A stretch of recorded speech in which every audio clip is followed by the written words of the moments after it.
তার মানে মহিউদ্দিন কাছারিপাড়া ফাজিল ডিগ্রি মাদ্রাসা থেকে প্রথম ডাবিয়ান যে ঢাকা বিশ্ববিদ্যালয় সমাজ কল্যাণ গবেষণা ইনস্টিটিউটে পড়াশোনা করে। আমার বিউপিএফ ত্রিপলেসে আমি সেকেন্ড হয়েছি এবং আচ্ছা। এফ এ ডাবল এস হচ্ছে আমি পঞ্চম হয়েছি। আমার জাহাঙ্গীরনগর বিশ্ববিদ্যালয় পরীক্ষার ওই ক্লাসটা দেখি, দেখার পর হচ্ছে আমি পরীক্ষা দিই জাহাঙ্গীরনগর বিশ্ববিদ্যালয় সি ইউনিটে।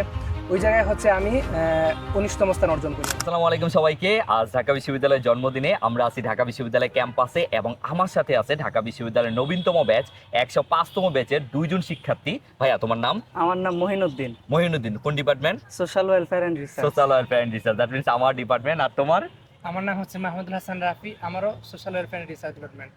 আচ্ছা, তার মানে দুইজনই আমার ডিপার্টমেন্টের এবং হচ্ছে আমার স্টুডেন্ট। তো যাই হোক, ভাইয়া তুমি তো হচ্ছে ঢাকা বিশ্ববিদ্যালয় সমাজ কল্যাণ গবেষণা ডিপার্টমেন্টে পড়াশোনা করছো এবং তুমি আমাদের পেট বেঁচে শিক্ষার্থী ছিলে।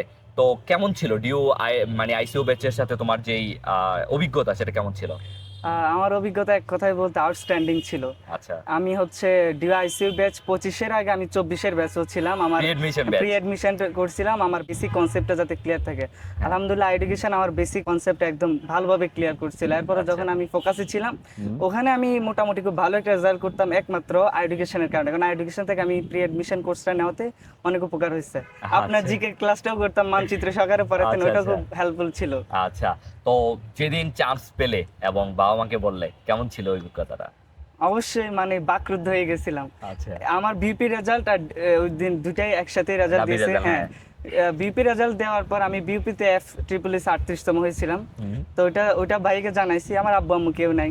তো ভাইকে জানাইছিলাম, বিকেলবেলা আমি ঘুমাচ্ছিলাম, তখন আমার এক ফ্রেন্ড নক দিয়েছে যে ডিউ রেজাল্ট দিয়ে দিচ্ছে। পরে আমার হাত কাঁপতেছিলাম কি রেজাল্ট দেখবো কি দেখবো না। পরে বহু সাহস করে আমি দিয়ে দেখি যে আসলে আমার চান্স হয়ে গেছে। আমি একদম বাকরুদ্ধ হয়ে গেছিলাম। সত্যি কথা, আমার রিটার্নটা ওই রকম ভালো হয় না, আমি ভাবছিলাম হয়তো রিটার্নে ফেল আসতে পারে। খুব ভালো মানে একটা রেজাল্ট দেওয়ার পর। তোমার পজিশন কত ছিল? আমার 746। 746। তো আসলে ঢাকা ইউনিভার্সিটির রিটেনটা চান্স পাওয়ার জন্য কতটুকু গুরুত্বপূর্ণ বলে মনে করেন? অবশ্যই গুরুত্বপূর্ণ। রিটেন অনেকটাই ডিপেন্ড করে ঢাকা ইউনিভার্সিটি কে চান্স পাবে কি পাবে না। আমাদের ব্যাচে মানে অধিকাংশ স্টুডেন্ট ফেল করেছে রিটেনের কারণে, অনেকে চান্স পায় না। দেখা যায় এমসিকিউ তো অনেক ভালো পাইছে কিন্তু রিটেনের কারণে ফেল করে ফেলেছিল। তবে আমাদের ইংলিশ রিটেন ক্ষেত্রে মহসিন স্যার মানে ভাই কি বলো ভাই, আউটস্ট্যান্ডিং, মানে ফার্স্ট টু লাস্ট একদম বেসিক ধরে ধরে বুঝাইছে, যেটা আমার জন্য অনেক হেল্পফুল ছিল। আচ্ছা, তো এই তোমার হোম টাউন কোথায়? আমার হোম টাউন কুমিল্লা। কুমিল্লা। এবং তোমার কলেজ বা মাদ্রাসা কোথায়? আমার মাদ্রাসা ছিল 14 কুমিল্লা 14 5 নং সুপুর ইউনিয়নে কাছারিপাড়া ফাজিল ডিগ্রি মাদ্রাসা। আচ্ছা, আমাদের মাঝে থেকে কোনো ঢাকা ইউনিভার্সিটি চান্স পায় না, আমি ফার্স্ট। তার মানে তুমি, তোমার নাম জানো কি? মহিনুদ্দিন। তার মানে মহিনুদ্দিন তার মাদ্রাসা থেকে প্রথম ঢাবিয়ান। তোমার মাদ্রাসার নাম কি যেন বললে? কাছারিপাড়া ফাজিল মাদ্রাসা। তার মানে মহিউদ্দিন কাছারিপাড়া ফাজিল ডিগ্রি মাদ্রাসা থেকে প্রথম ডাবিয়ান যে ঢাকা বিশ্ববিদ্যালয় সমাজ কল্যাণ গবেষণা ইনস্টিটিউটে পড়াশোনা করছে। ওকে, সো আচ্ছা, তুমি তো আমাদের এডুকেশনে পেট বেঁচে শিক্ষার্থী ছিলে।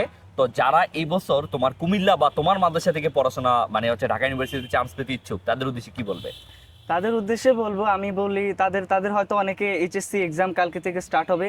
এইচএসসি এক্সাম স্টার্ট মানে কমপ্লিট হওয়ার পরই যাতে তারা প্রিপারেশনটা নেওয়া শুরু করে, কারণ আমাদের ব্যাচে আমরা খুব কম সময় পাইছিলাম। আচ্ছা, টাইম কোনোভাবে নষ্ট করা যাবে না।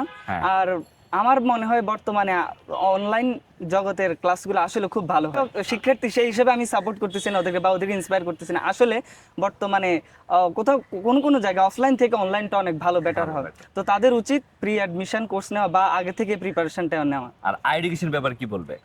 এডুকেশনের ব্যাপার, আমি তো এডুকেশনের শিক্ষার্থী, আমি বললে অনেকে বলবে যে আমি একটু বাড়াই বলতেছি, বাট আমি তাদেরকে বলবো তারা দুই একটা ক্লাস করে দেখুক, তারাই ডিসিশন নেবে তারা পারবে কি পারবে না। রাইট। আচ্ছা, তোমার নাম জানো কি ভাইয়া? আমার নাম মাহমুদুল হাসান রাফি। আচ্ছা, মাহমুদুল হাসান রাফি, তুমি তো ঢাকা বিশ্ববিদ্যালয় সমাজ কল্যাণ ও গবেষণা ইনস্টিটিউটের শিক্ষার্থী। তোমার কলেজ বা হোম টাউন কোথায় ছিল? আমি হচ্ছে মাদ্রাসা থেকে, আমার মাদ্রাসা ছিল তামিরুল মিল্লাত কামিল মাদ্রাসা, আর আমার হোম টাউন হচ্ছে হবিগঞ্জ আর কি। তামিরুল মিল্লাত মাদ্রাসার রাফি আছে আমাদের সাথে। সে ঢাকা বিশ্ববিদ্যালয়ে 105তম ব্যাচের শিক্ষার্থী এবং ঢাকা বিশ্ববিদ্যালয় সমাজ কল্যাণ গবেষণা ইনস্টিটিউটের একজন শিক্ষার্থী। তো রাফি, তুমি তো ঢাকা বিশ্ববিদ্যালয়ে চান্স পেলে, কেমন লাগছে? অনেক ভালো লাগতেছে। আমি হচ্ছে ঢাকা বিশ্ববিদ্যালয়ে চান্স পেয়েছি, একটা আমার স্বপ্ন ছিল অনেক দিন ধরে যে আমি ঢাকা বিশ্ববিদ্যালয়ে চান্স পাবো, এটা পূরণ হয়েছে আমার জন্য, আমি খুবই আনন্দিত। তোমার ঢাকা বিশ্ববিদ্যালয়ে চান্স পেতে হবে এবং এই স্বপ্নটা আসলে কবে থেকে দেখছিলা? আমি আসলে ঢাকা বিশ্ববিদ্যালয়ে চান্স পাওয়ার যে স্বপ্নটা, এটা আসলে আমি ইন্টার ফার্স্ট ইয়ার থেকে দেখা শুরু করি। ইন্টার ফার্স্ট ইয়ার আমি যখন আমার যে মাদ্রাসা তামিরুল মিল্লাত কামিল মাদ্রাসা ওই জায়গায় আসি, তো ওই জায়গা থেকে আমি হচ্ছে অনেক ইন্সপিরেশন পাই। আমার যারা সিনিয়র বা হচ্ছে যারা অনেকে ছিল ঢাকা বিশ্ববিদ্যালয়ে অনেক সিনিয়র ছিল আমাদের মাদ্রাসা থেকে চান্স পাইছে, এরকম অনেকে ছিল। তো ওদের কাছ থেকে অনেক জানি যে ঢাকা বিশ্ববিদ্যালয় এমন, ঢাকা বিশ্ববিদ্যালয়ের পরিবেশ এমন, ঢাকা বিশ্ববিদ্যালয়ে পড়লে এই সুযোগ সুবিধা পাওয়া যাবে, মানে ঢাকা বিশ্ববিদ্যালয়ের সময় যা আছে আমি সব কিছু জানি। জানার পর আমি খুবই ইন্সপায়ার্ড হই যে না, আমাকে ঢাকা বিশ্ববিদ্যালয়ে পড়া লাগবেই, যে আমি ঢাকা বিশ্ববিদ্যালয়ে চান্স পাবো। ওই ইন্সপায়ারেশন থেকেই হচ্ছে আমি ঢাকা বিশ্ববিদ্যালয়ের প্রস্তুতি শুরু করে দিই, সেই ইন্টার ফার্স্ট ইয়ার থেকেই। তখন থেকেই হচ্ছে আমি অনলাইনে ঘাটাঘাটি করে বিভিন্ন ভিডিও দেখতাম যে আসলে কীভাবে প্রস্তুতি নিলে হচ্ছে ভালো করতে পারবো।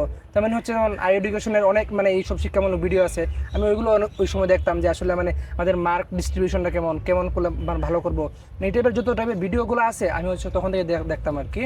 তো এর মধ্যে অনেক কিছু জানতে পারছি। আচ্ছা, তো তুমি তো ঢাকা বিশ্ববিদ্যালয়ে যেদিন চান্স পেলে তোমার বাবা মাকে বললে, কেমন ছিল সেই অনুভূতিটা? এই অনুভূতিটা আসলে অসাধারণ ছিল। তো প্রথম দিকে শুরু করি হচ্ছে আমাদের যে সকালবেলা আমি হচ্ছে বিউপি F3SS এবং FA দুইটাতেই হচ্ছে আমি পরীক্ষা দিয়েছিলাম। এবং এই সকালবেলাতে হচ্ছে ঢাবি যেদিন রেজাল্ট দেয় ওই দিন সকালবেলা হচ্ছে আমাদের বিউপি রেজাল্ট দিছে। তো বিউপি রেজাল্ট আমার অনেক ভালো ছিল, এই জন্য হচ্ছে আমি এত খুশি ছিলাম সকালবেলা। রেজাল্টটা যদি বলি আমি হচ্ছে ওটাতে আমার অসাধারণ রেজাল্ট ছিল, যেন আমি সকাল থেকে খুবই খুশি ছিলাম।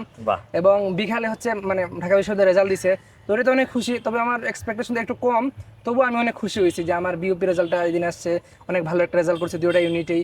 এবং ঢাকা বিশ্ববিদ্যালয়ে হচ্ছে আপনার একটা ভালো পজিশন আসছে মোটামুটি, এই আর কি। আলহামদুলিল্লাহ, একই দিনে ডাবল খুশি। আচ্ছা, তো কেন বিউপিতে না ঢাকা বিশ্ববিদ্যালয়ে আসলে? এই জায়গায় আসলে হচ্ছে এই যে অনেক কিছু বিবেচনা করে আসছি আর কি আমি। তো প্রথমত আমার টার্গেট হচ্ছে আমি যদি বিউপিতে আমি তো ল পাইতাম, তো ল পড়তে পারতাম। ওই জায়গায় হচ্ছে আমি অনেক শুনছি যে হচ্ছে একটু কষ্টটা বেশি, তারপর হচ্ছে একটু নিয়ম কানুন বেশি। আমার আসলে ইচ্ছা যে আমি হচ্ছে ঢাকা বিশ্ববিদ্যালয়ে আসবো, মোটামুটি একটু একটা পরিবেশ থাকবো যে হচ্ছে মোটামুটি একটু ঘোরাঘুরি করবো, চিল করবো, তারপর হচ্ছে তার মাঝে একটু পড়াশোনা করবো, ওইটা আমার ইচ্ছা আর কি। তারপরে আবার ধরেন টার্গেট BCS বা ওই টাইপের কি আছে, তো ওই জন্য হচ্ছে আমি আসলে ঢাকা বিশ্ববিদ্যালয়ের যোগটা আসছে আর কি। আচ্ছা, তুমি তো আমাদের ক্লাসগুলো দেখতে কেমন লাগতো? আপনাদের ক্লাসগুলো আসলে অসাধারণ। হ্যাঁ, আমি তো মোটামুটি অনেকগুলো ক্লাস দেখছি। একটা ক্লাসের কথা আমি অবশ্যই মনে করা লাগে, জাহাঙ্গীরনগর বিশ্ববিদ্যালয়ে আমি পরীক্ষা দিচ্ছি অবশ্য। তো জাহাঙ্গীরনগর বিশ্ববিদ্যালয়ের পরীক্ষার আগে আমি ভাবলাম যে আমি তো হচ্ছে মানবিক থেকে প্রিপারেশন নিয়েছি, তো ওই জায়গায় আমি তো কোনো ম্যাথ বা ওই অ্যানালিটিক্যাল এবিলিটি কিছু করি নাই। এখন আমি ভাবলাম যে কী করা যায় বিষয়টা নিয়ে। তো আমার হচ্ছে রুমমেট, ও আমাকে বললো যে আমি একটা ক্লাস দেখছি আই এডুকেশনের, তো ওই ক্লাসটা করলে তুমি হচ্ছে এক ক্লাসের ম্যারাথনে তুমি হচ্ছে সব কমপ্লিট করে ফেলবে, তোমার আর কোনো কিছু লাগবে না। এমনকি ওই সময় হচ্ছে আমি ক্লাসটা দেখি, আমি হচ্ছে আমার জাহাঙ্গীরনগর বিশ্ববিদ্যালয় পরীক্ষার ওই ক্লাসটা দেখি। দেখার পরে হচ্ছে আমি পরীক্ষা দিই জাহাঙ্গীরনগর বিশ্ববিদ্যালয় সি ইউনিটে। ওই জায়গায় হচ্ছে আমি 19তম স্থান অর্জন করি আর কি। ওই জায়গায় আপনাদের ক্লাসের মধ্যে আমি অনেক উপকৃত, কারণ ওই জায়গায় অনেকগুলো অঙ্ক আছে, তারপর হচ্ছে অ্যানালিটিক্যাল এবিলিটি ছিল, যেহেতু অনেক উপকৃত হয়েছি। আচ্ছা, তো যারা জুনিয়র তাদের উদ্দেশ্যে কি বলবে? তাদেরকে আই এডুকেশনে পড়া উচিত? যারা এই বছরে জুনিয়র তাদের উদ্দেশ্য বলা হলো যে তোমরা যারা ভর্তি হও নাই এখনই হয়ে যাও, কারণ প্রস্তুতির সময় খুবই কম পাবো। আমরা যেমন অনেক কম পাইছি, তোমরা অনেক কম পাবা। যতটুকু আমাদের নিউজ ফিডে আসছে যে তোমরা হচ্ছে অনেক কম পাবা, তোমরা এখনই ভর্তি হয়ে যাও। ইনশাল্লাহ তোমরা হচ্ছে এডুকেশনের গাইডলাইনের মাধ্যমে তোমরা অনেক ভালো কিছু করতে পারবা। Thank you.